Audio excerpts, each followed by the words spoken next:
Hi, I'm Scott Skillman, and today we're going to talk about tough executive communications. With me today, I've got Amy K. Hutchins. Amy K. is what she goes by. She's an international award-winning speaker. She's got 2 #1 bestsellers on Amazon as far as business books go. She's got more than 20 years of experience training and consulting with companies such as Home Depot, Starbucks Canada, Comerica Bank, Expedia, Lockheed, and Walmart. She's got an MS from Johns Hopkins University, and you've either probably seen her, heard her, or read something from her on Bloomberg, NBC, ABC, CBS, or USA News, US News. So, hi, Amy. How are you? I'm good, Scott. Thanks for having me. So anyway, I would like to just spend the next 15 or 20 minutes asking you questions about executive communication when it comes to some of the harder subjects. And so if you would, just give us your input and your insight, okay? Yeah, absolutely. All right. First question. How should leaders go about trying to motivate their team? I can't hear you, Scott. Oh, no, bad signal. No. So I'm going to take a little bit of a view that I think a lot of us have heard, and that is we all know about intrinsic, we all know about extrinsic motivation. And the crazy thing is I'm called a motivational speaker. And so I say this genuinely. It's really not our job to motivate people. It's our job to ask the question as a leader to say, what fires you up? What ignites you? What excites you? And then create a plan or a path or those intrinsic and extrinsic rewards that are meaningful to the person. And here's why I say this. A lot of times we default to money. Now, nobody's stupid. They're all going to be like, oh yeah, Scott, you want to give me a raise? You want to give me a bonus? You want to do that? I'll take it. But that doesn't mean it's actually going to fire them up. And so one of the things that I learned, I've been doing sales for 30 some years, is that not everybody on my sales team was fired up by money. Some of them wanted, a Tuesday or Thursday afternoon to go watch a baseball game for their kid. Some of them wanted the accomplishment of I'm making a difference or I'm serving more souls or whatever it is that lights them up. And so it sounds really lame, but I'm very serious when I say this. The leader's job is to sit down with the individual and ask that bigger, better, bolder question. What lights you up? How are you going to define success? What's motivating to you? And then you as the leader can be inspirational in helping them get there. But inspiration and motivation are not the same thing. And this is coming from a quote unquote motivational speaker. Oh, isn't that funny? Good for you. How about question number 2? How do you go about getting cohesion among a team that disagrees? Okay. So a couple different things. Let's unpack that on a couple different levels. And so one is I'm a huge fan of a definition that I take no credit for. I got it from the United States Army in the boot camp. So I'm a huge fan of all of our men and women of service around the world and our allies. So if you're listening to this, Scott, if you've got family or friends who've served, just a huge heartfelt thank you, because we wouldn't be here today talking about this. And so I take a definition from the United States Army called unity of command.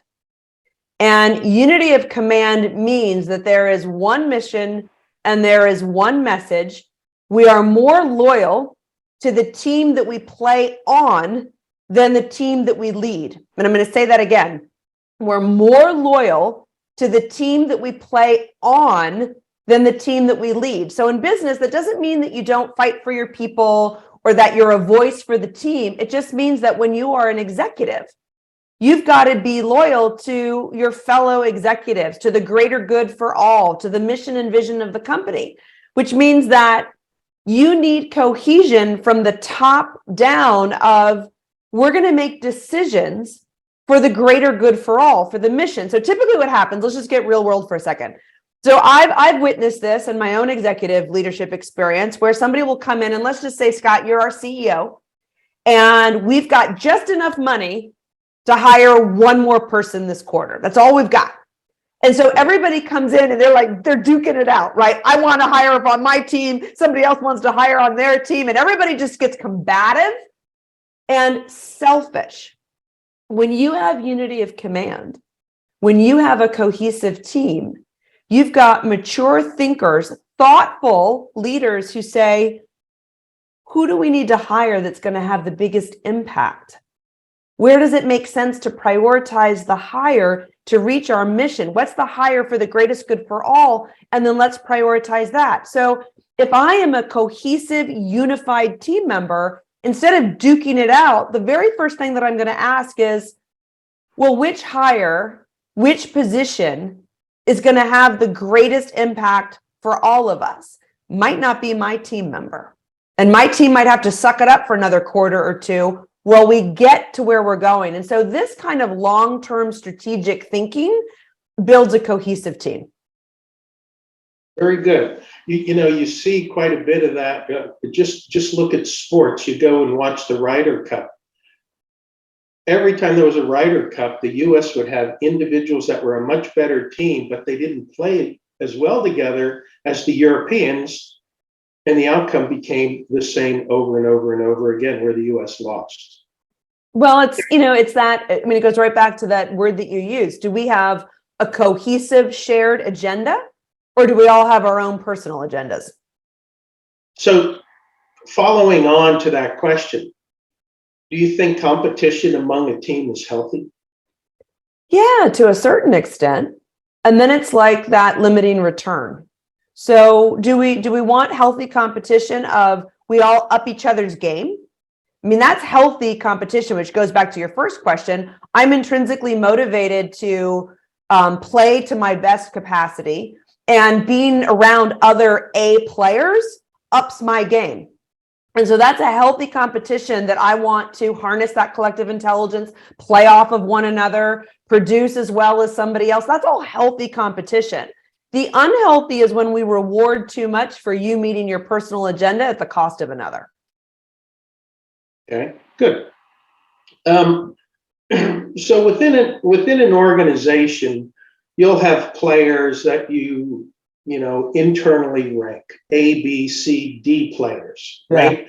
Yeah. Those A players are your rock stars. Your B players are at the front of that bell curve. Then you've got C that sort of sit behind the bell curve, and you've got those Ds that really aren't helping you move forward, okay? Why do leaders have such a hard time determining what they should be doing with their D and C players? Well, from my experience working with Vistage members, and I'm not blowing smoke, it's either we're way too kind for too long, and we tolerate nonsense for too long because we don't want to be the bad guy or the bad gal leader. We're worried about being liked by everybody. We tell ourselves these myths. Well, every organization has D players. Every organization has a few C players, and so we believe that.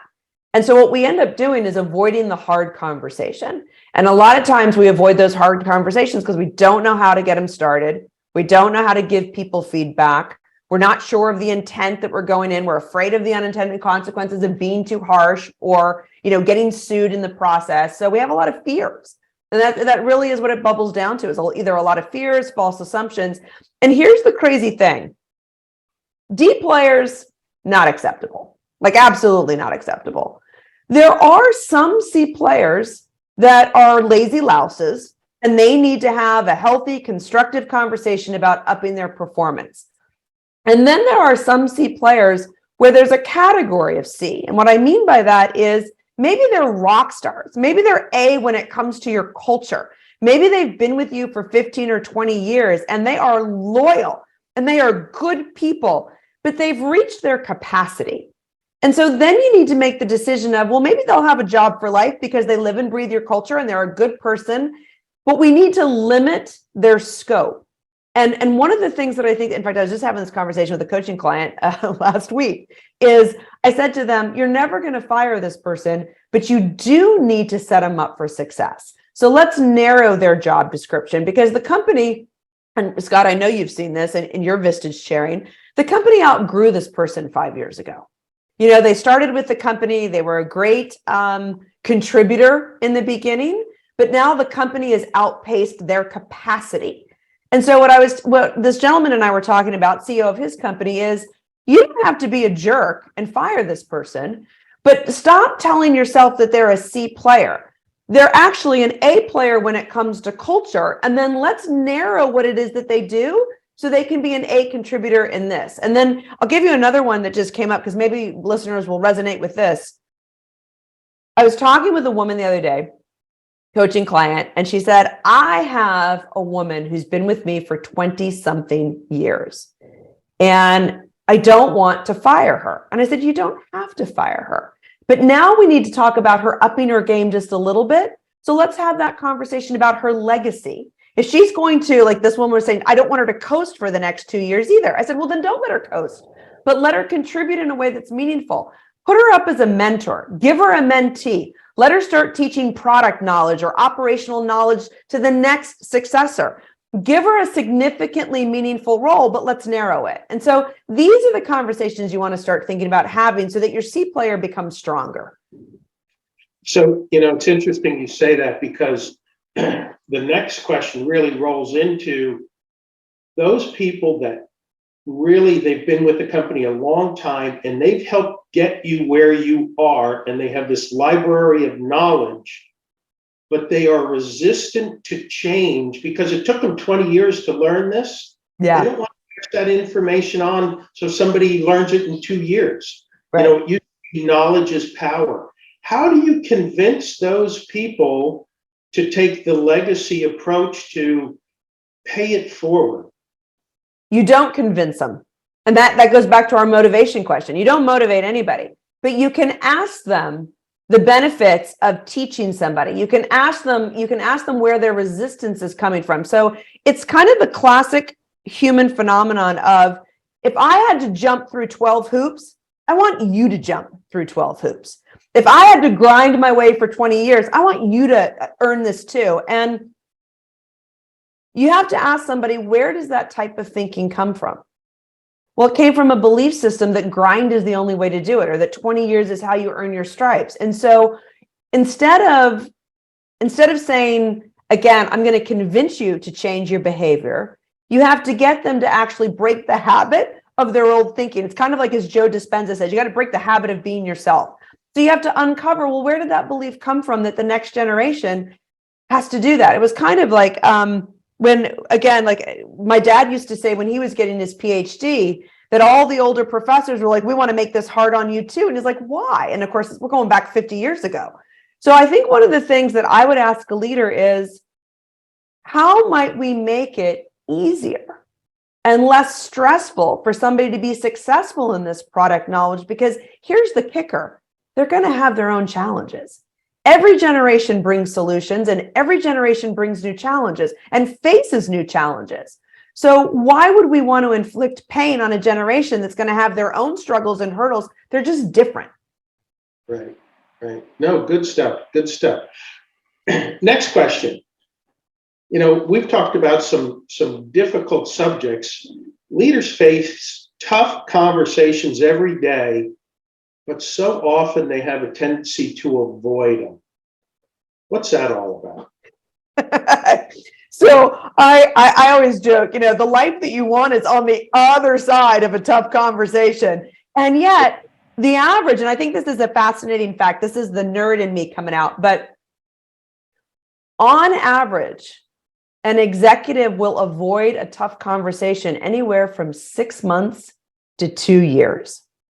And if you think about that, not only is there a financial cost, but there's a huge emotional toll. There's headspace, there's energy drain, there's the unintended consequences of not dealing with probably the bad behavior. And I say bad in quotes, but I think that we avoid it. One, we're not sure how to get it started. It goes back to, I'm afraid of an unintended consequence. I don't want things to get worse. And so one of the things that lights me up, that I get intrinsically motivated by, is the idea that if you can become a more confident communicator, you get back to the relationships, the career, and the results that you want faster.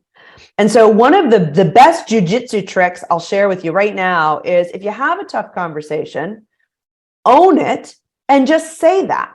Lead with a little bit of vulnerability. So Scott, let's just role play for a second. If you and I are having a tough conversation and I've avoided it for a couple weeks and now I know I need to have it, I would start the whole conversation with, I've been avoiding this conversation because, or, this is going to be a slightly awkward conversation, or this is an overdue conversation because I haven't known how to start it.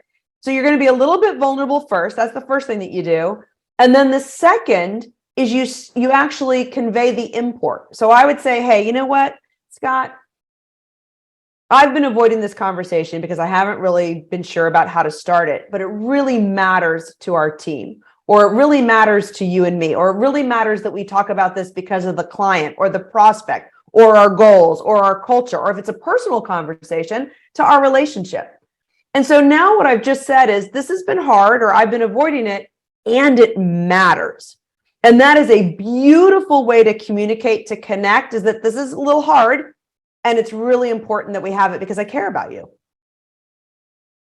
Good. No, great stuff. Thanks. How do you make hard decisions and then present them when they're going to be unpopular? I think transparency is really helpful. I think that, again, you're going to lead with that kind of that same pattern that we just talked about, a little bit of vulnerability and then what we're going to do.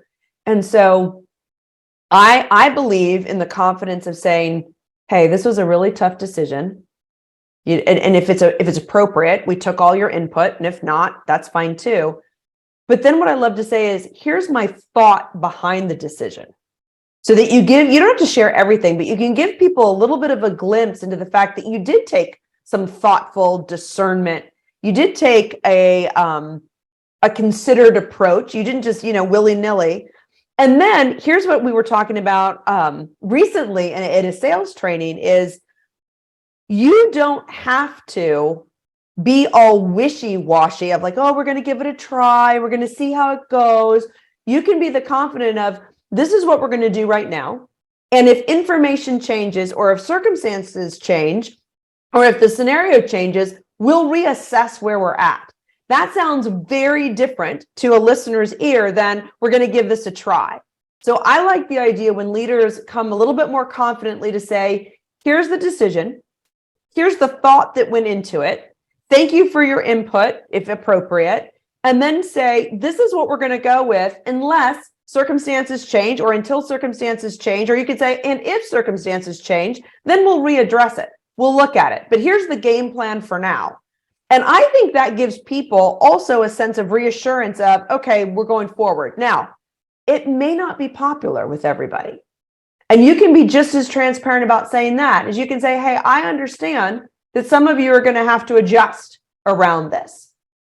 We'll work with you to do that. And notice I didn't say but, and this is where we're going. Follow-on question. You talk about executive confidence. Yeah. What recommendations do you have for those leaders that really suffer more than they should with imposter syndrome? It's interesting. So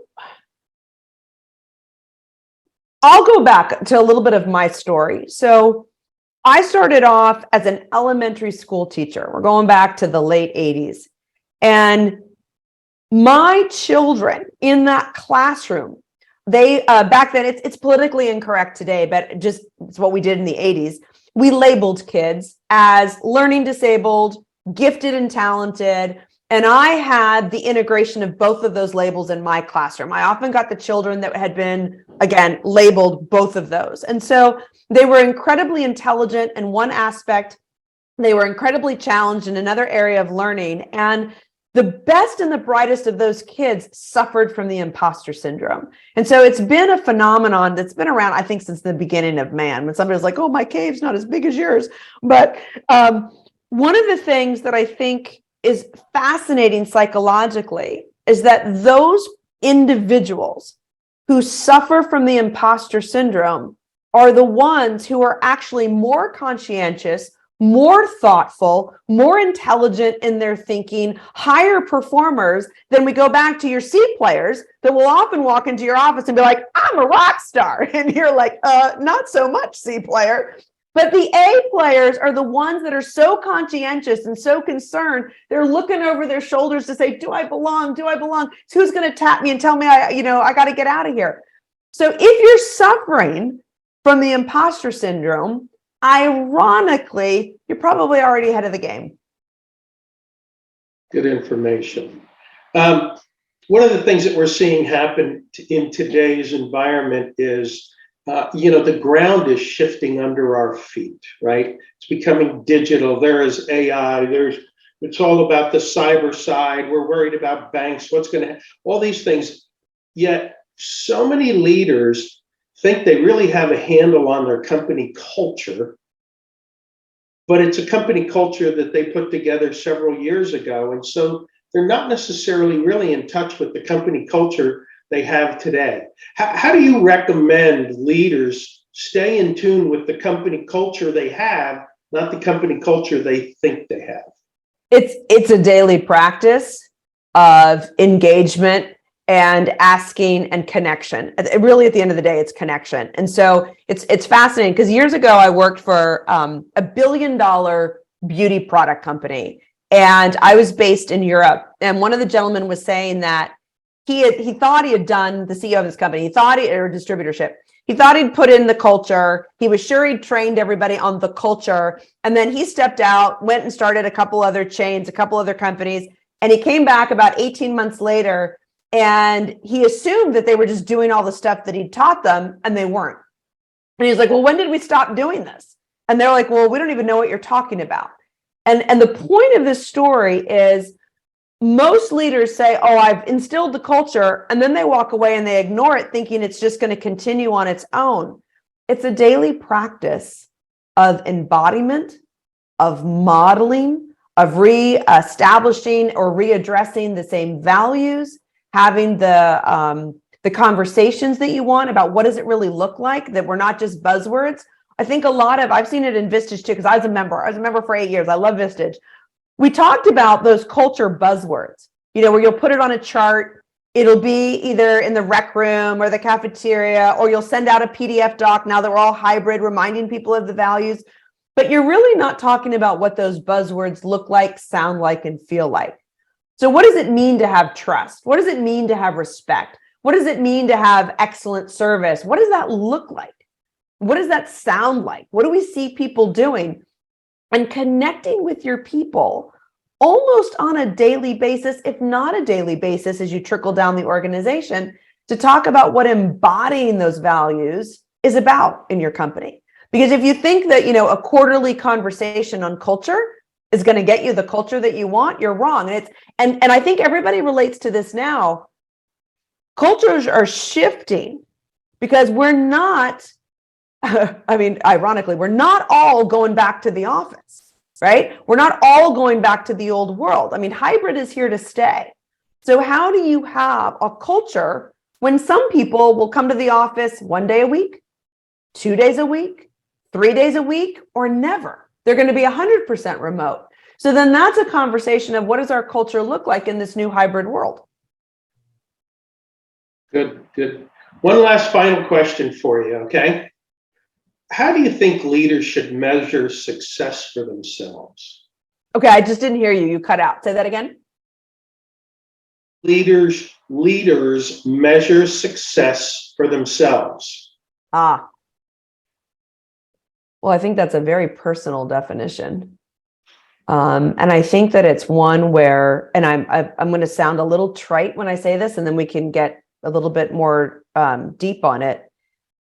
You got to tune out the noise, and that's nothing new. We've all heard that. The world will tell you how to define success. Do you have the McMansion? Do you have the McCar? Do you have the whatever materialistic kind of framework the world would love you to think of success?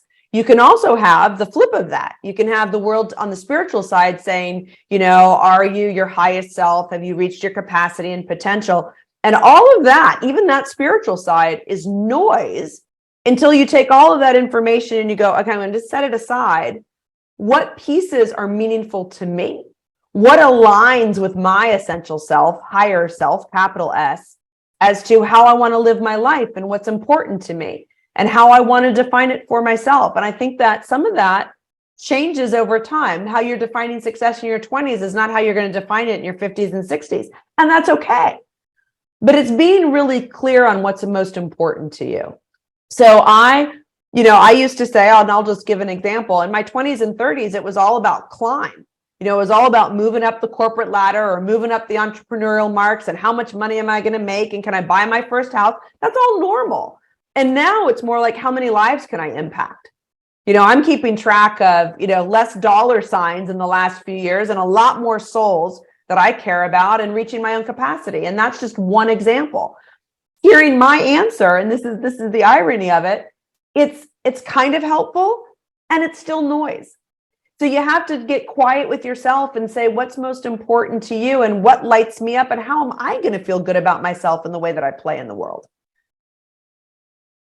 Great way to end the conversation. So again, Scott Skillman sitting here with Amy Kay talking about executive tough communications. Thanks for your time, Amy. Thanks for having me, Scott. Hugs.